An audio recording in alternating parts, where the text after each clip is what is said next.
welcome to Tucker Carlson's Happy Monday. People used to tell you that Donald Trump was stupid. Remember that? He's an idiot. Now, we're not going to sit here and tell you it was a smart idea to turn the White House over to Jared Kushner. It was not. But it's also true, if we're being honest, and we should be, that Donald Trump had far wiser instincts about American foreign policy than any leader in at least a generation. And he did it without the help of anyone. None of his advisors wanted to hear his views on foreign policy. In fact, they desperately wanted Trump to be quiet, but Trump wouldn't. What's the point of NATO? He asked, nearly 30 years after the fall of the Soviet Union. No one in Washington could answer him. Shut up, racist, they replied. But Trump just kept going in his Trumpy way. Why would we fight Russia, he wondered. Wouldn't making Russia our enemy just drive Putin into the arms of China and create the most powerful and dangerous anti-American bloc in history?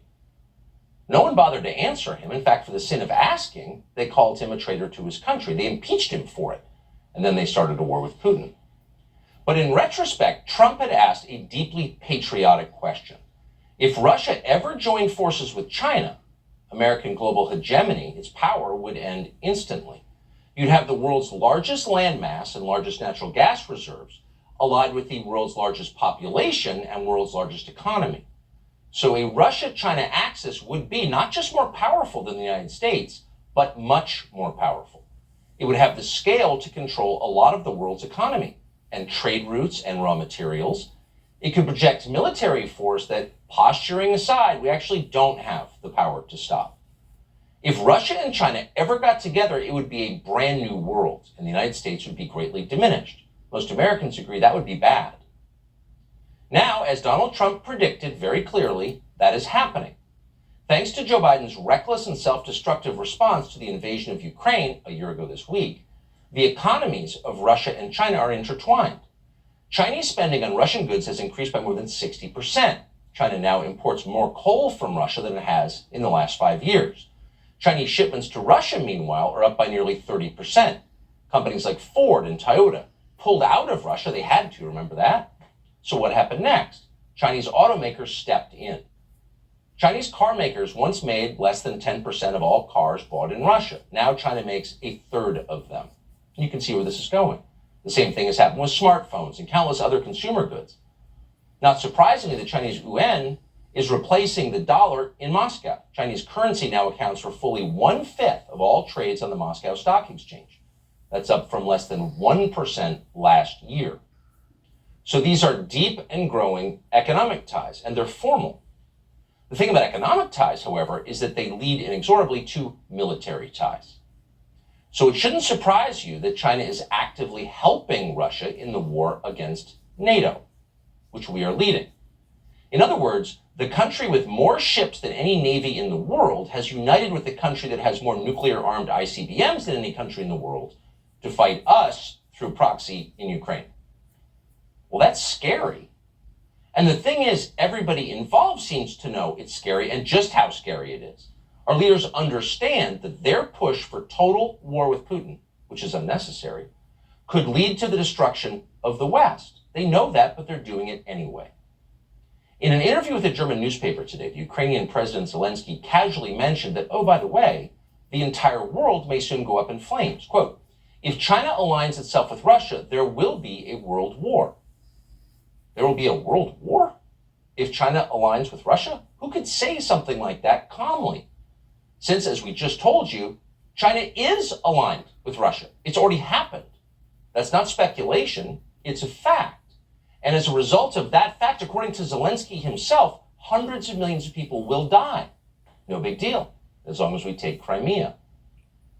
This is a very dark way of thinking. Zelensky himself is a very dark force.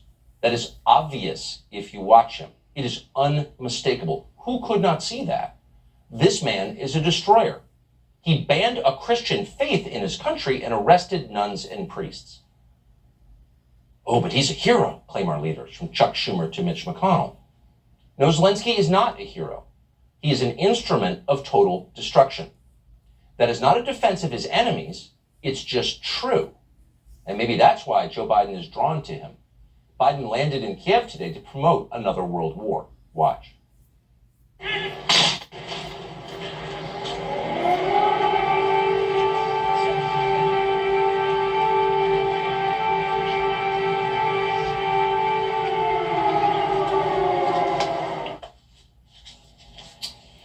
with the air raid sirens in the background. What's strange is there didn't seem to be any air raids in Kiev this morning. We checked. There were just air raid sirens at precisely the moment that Joe Biden appeared for a photo op. Even CNN's reporters on the ground in Kiev know that they've been in the city for the past 5 days and didn't hear any bombs or missile strikes or any sirens until the moment that Biden walked out for the cameras. I've been here for the past 5 days. I have not heard any explosions. I have not heard any air sirens until about half an hour ago, right when President Biden was in the center of Kyiv. Right. So here you have Potemkin air raid sirens, just the touch required in this, the most tightly scripted, most completely dishonest war in history, the fakest war. And the point, of course, is to sell Americans on yet another $500 million in tax dollars for Ukraine, for the Zelensky government. Watch this. We've committed nearly 700 tanks and thousands of armored vehicles, 1,000 artillery systems, more than 2 million rounds of artillery ammunition, more than 50 advanced launch rocket systems, anti-ship and air defense systems, all defend Ukraine, and that doesn't count the other $500 million we're announcing with you today and tomorrow. That's going to be coming your way. And that's just the United States in this piece. Can anyone see how dark and crazy this is? Truly crazy? Yes, many Americans can see how dark and crazy it is. Look at the numbers. How many Americans support this war for democracy that Americans for some reason can't vote on? Why don't we have a national referendum on all this? As long as we're leveling a country on behalf of democracy, it might be nice to try democracy here, but no. It's all so grotesque. It defies imagination, really. But imagine if you were watching all of this, the spectacle from your home in East Palestine, Ohio, a home that is still stinking of chemicals you can't identify. So here you have the President of the United States personally visiting a corrupt foreign autocrat to announce $500 million more in your tax dollars to go to Ukraine. Meanwhile, you, stuck in some lost and forgotten part of Ohio, the state that helped build this country, have a mushroom cloud over your city. The animals are dying, the water is glowing. And yet for more than 2 weeks after all of this started with the famous train derailment, FEMA and the Biden administration have refused to provide any kind of financial assistance to you. East Palestine still hasn't even gotten a visit, a token visit from Joe Biden's token transportation secretary, Mayor Pete. And after 2 weeks, people in East Palestine are starting to notice. Watch. What federal response? The White House is under fire for its response to the East Palestine train derailment. If it were in Washington, D.C., it would all be cleaned up and taken care of. I've had massive headaches since it started. And locals say they're feeling the effects of the toxic chemicals. East Palestine resident Melissa Blake says 2 days after the toxic train derailment, doctors diagnosed her with acute bronchitis from chemical fumes. It's hard to breathe. My chest is always tight, the coughing. I'm 53. I've had 2 headaches in my life, and I feel like I've had one every day since the controlled burn. My kids will never go play in our backyard again, which makes me very sad. Now it's never going to be safe for them, in my eyes. Today, families like the Bayless lined up for a $1,000 check per person. Is $1,000 enough? Probably not. Honestly, it's probably not. Ted Murphy doesn't believe officials who say there's no lingering health risks. I gotta move because I'm not safe being here. There is no way we are safe. But nobody cares, and they know that in East Palestine. But the contrasts are becoming too sharp and obvious. The American border versus the Ukrainian border. One doesn't matter at all. In fact, it's racist. The other is so important we'll risk nuclear war to protect it. Aid to Zelensky, unaudited, God knows where it's going. Nobody seems to care. And aid to East Palestine. We just can't afford it. Unfortunately, people you just are not Ukrainian. So Joe Biden is not interested enough to visit. Unfortunately, no one in East Palestine thought to pay Joe Biden's son $80,000 a month. If someone had done that, someone had been wise enough to pay off the Biden family 8 years ago, things would be different. Here's how Joe Biden might talk to them now.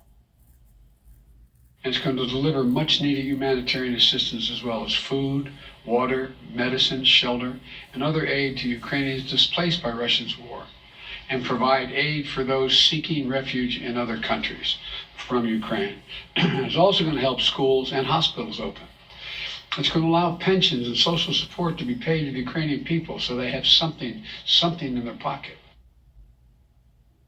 So not everything that winds its way through Congress is of equal importance. Most legislation in Congress means nothing in the long term. Nuclear war means everything in the long term. So what's the issue on which both parties seem aligned? Oh, the issue that matters. So there is no opposition party. Both parties seem to agree that the administration that shot down weather balloons with $400,000 heat-seeking missiles is capable of navigating an incredibly complex conflict in Eastern Europe where the stakes are existential. No problem. We can pull this off. Everybody involved is Winston Churchill. No one on the Republican side seems outraged on a gut level that the President of the United States is personally visiting an autocrat in a tracksuit in Kiev while he ignores the exposure of thousands of American citizens to toxic chemicals we can't identify. So Republicans in the Senate have a leader. You might be interested in what he thinks is important. Here he is. I'm going to try to help explain to the American people that defeating the Russians in Ukraine is the single most important event going on in the world right now. It will save us an enormous amount of money down the road if the Ukrainians can succeed. They're not asking for any of our personnel. They're asking us for financial help. So the thing is, that's not rhetoric. Mitch McConnell believes what he just said. I'm going to help explain. You couldn't help explain how to get from here to the nearest gas station. You're beyond the ability to explain. And you're way beyond the ability to lead the opposition in the United States Senate. But for some reason, McConnell and so many other Republican leaders and talk show hosts have been completely brainwashed by the idea that the United States will benefit from a war with Russia. Well, now that Russia has joined forces with China to create a bloc against the United States that we cannot defeat, that will control perhaps the majority of the world. Really? And you did that, by the way. You laughed at Trump, and here we are, facing the end of control of a lot of the world because you so unwisely managed the power that you inherited. What's your answer now, Mitch McConnell? You're welcome on this show anytime to explain.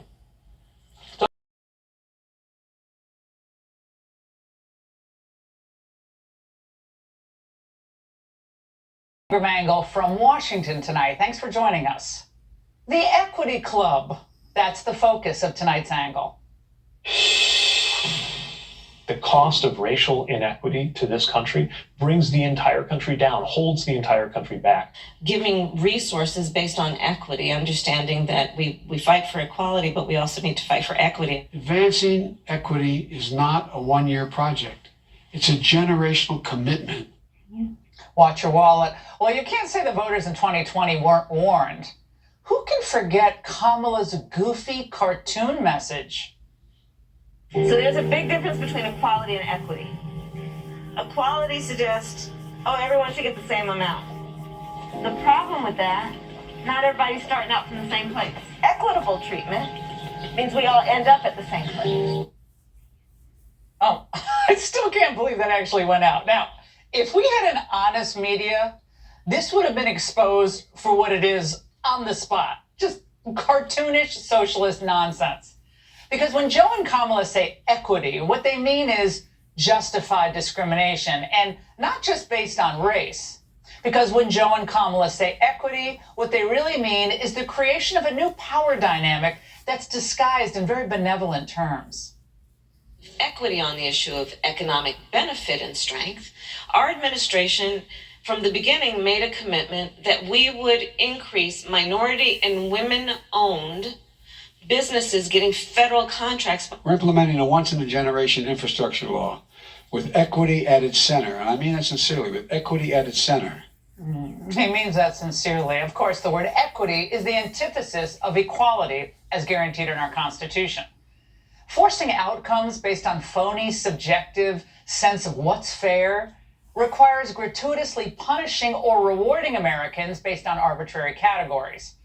The same racial activists who are demanding reparations now are the same ones who influenced the president's executive order on equity that was aimed at advancing equity for all, including people of color and others who've been historically underserved, marginalized, and adversely affected by persistent poverty and inequality. Because advancing equity requires a systematic approach to embedding fairness in decision-making processes. Executive departments and agencies must recognize and work to redress inequities in their policies and programs. That's a mouthful. But ignore the noble language, because when they use the term racial equity, it's really not about helping African Americans. It's also not about equity. It's about helping advance the Democrats' agenda, which essentially is 21st century socialism.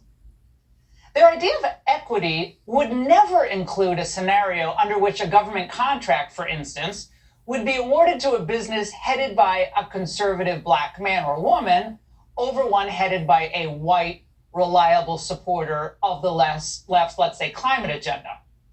Because unless you fully buy into what they believe, you don't count as being traditionally from a underserved community.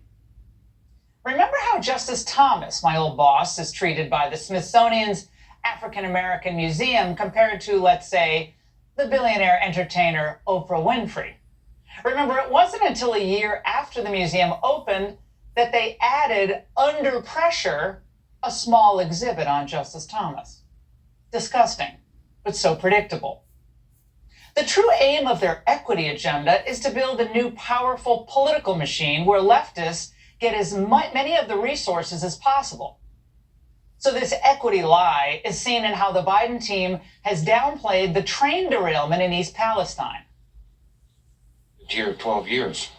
How do you just get up and walk away from that because somebody else's negligence? I've never been afraid to go home, and this is the first time I've ever been afraid to go home. I can't take anything from my house. My daughter took a bag of clothes and it launched an asthma with her when she was trying to get them out to wash.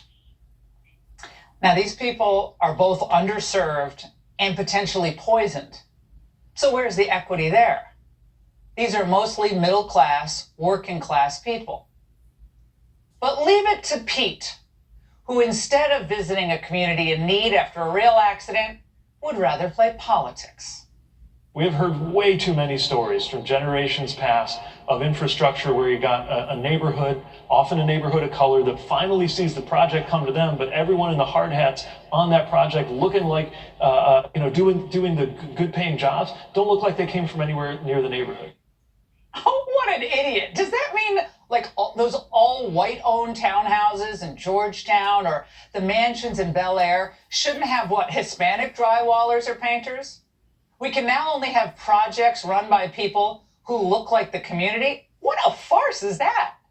Because what it ultimately leads to are established firms setting up subsidiaries with on the surface, a minority staff. So then they can go check the box and compete for that federal contract.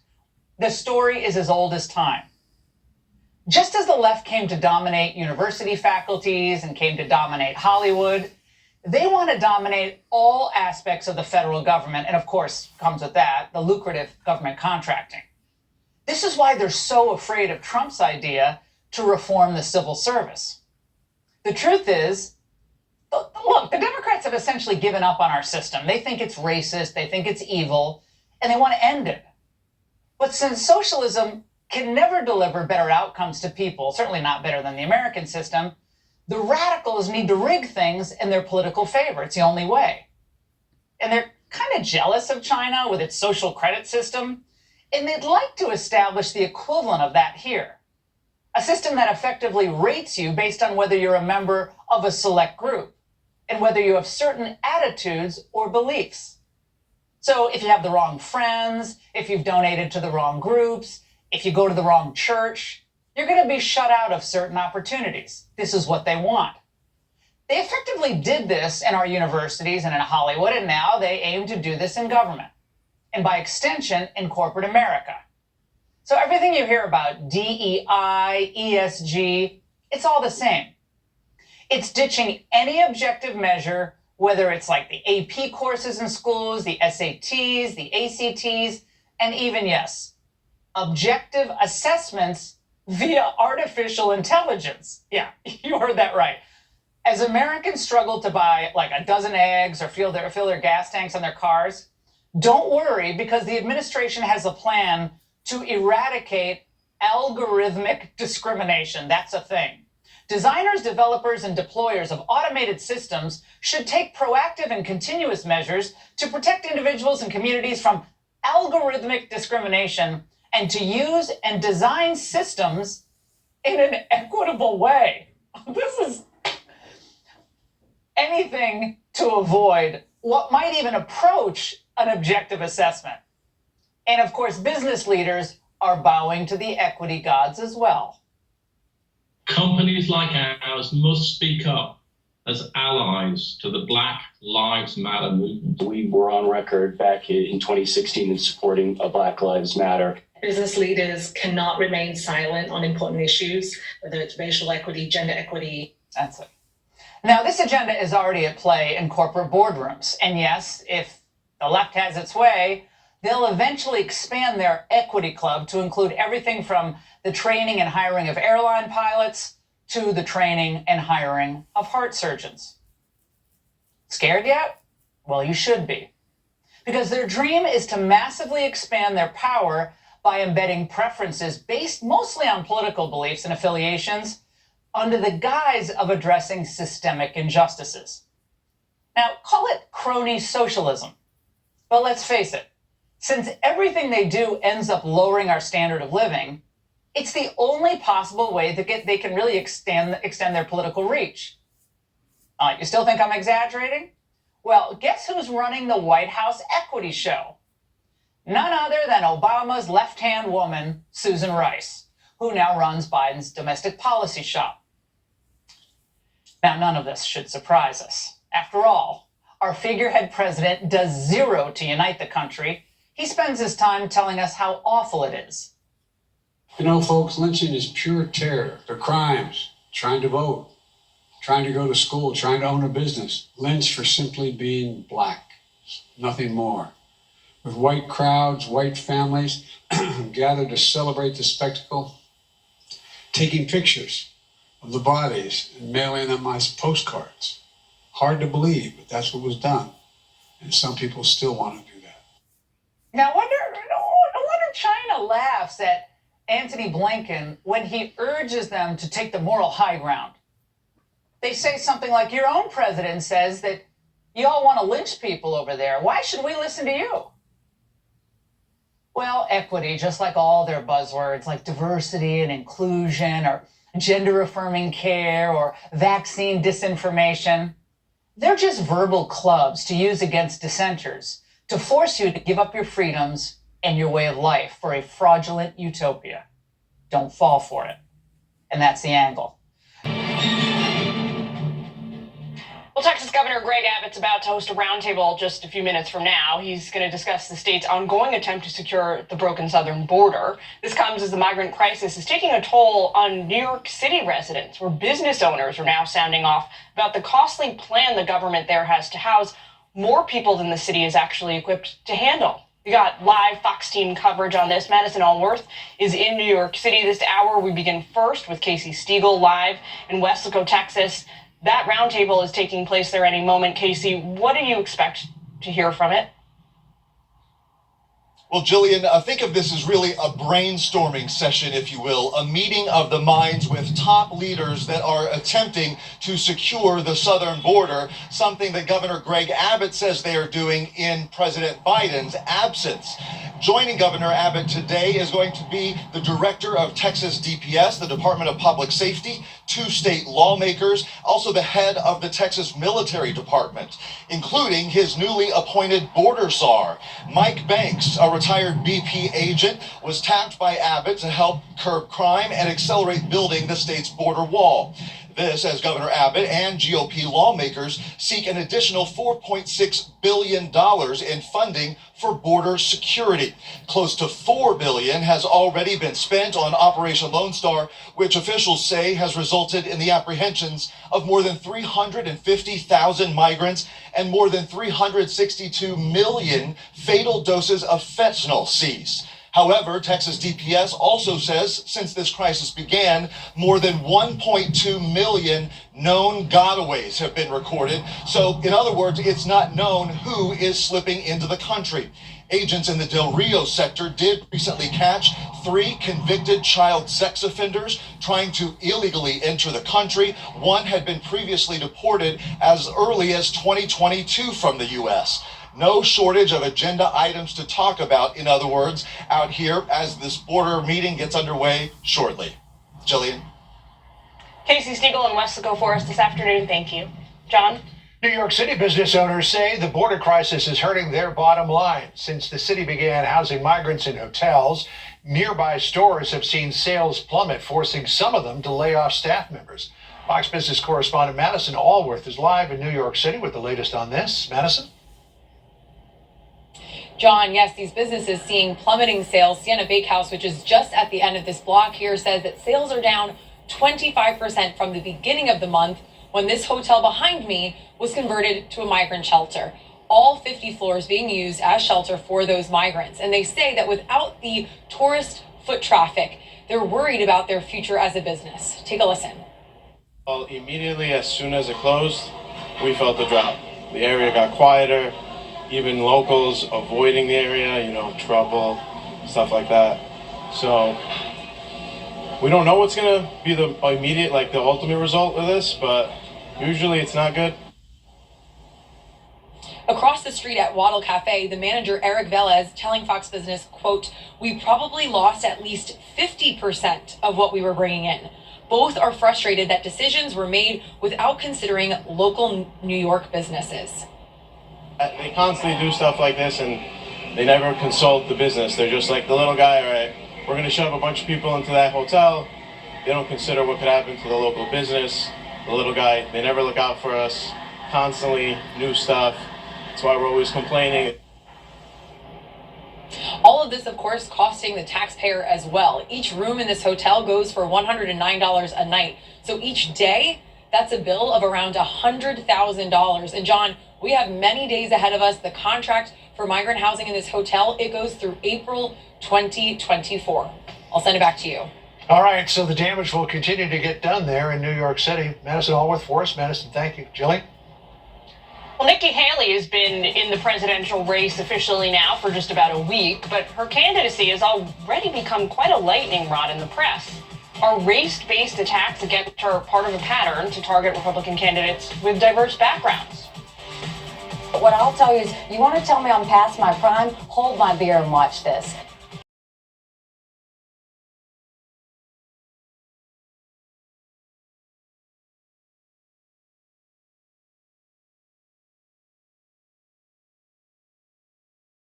NATO and former special representative for Ukraine negotiations. Ambassador, good to have you with us today.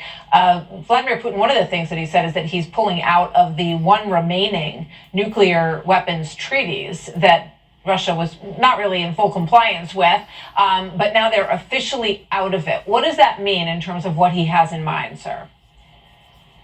Well, I think what he's trying to do is get inside the heads of people in the Biden administration who he believes really care about nuclear arms control, getting them to be fearful that, oh, maybe our support for Ukraine is taking us the wrong direction. But the reality is, just as you said, they weren't fully implementing this treaty anyway. They had limited inspections. And what really keeps us safe here is not the arms control treaty, but it's deterrence. And so as long as we are prepared to maintain a strong deterrent, I wouldn't worry too much about this step.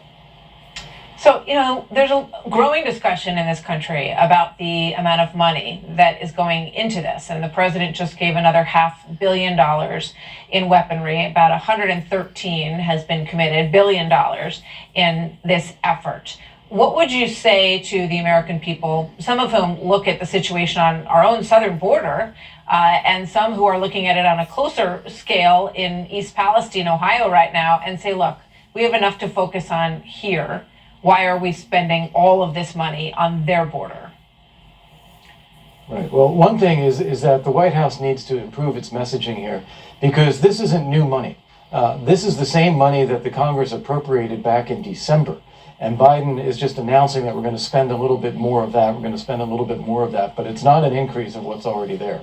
The second is that if Ukraine falls and Putin takes over Ukraine, we are going to have a much more expensive bill defending NATO countries that Putin might then attack. He'll be right on the Polish border. He's very close to the Baltic states. He'll be emboldened by taking Ukraine. So we're going to have a much harder time if we don't stop him now.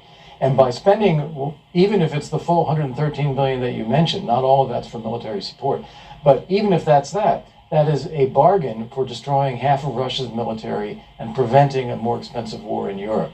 So we just have to see this through. Ambassador Volker, thank you very much. Good to have you here today, sir. As Americans have the capacity now, as we've had in the past, to do whatever needs to be done to preserve this last and greatest bastion of freedom.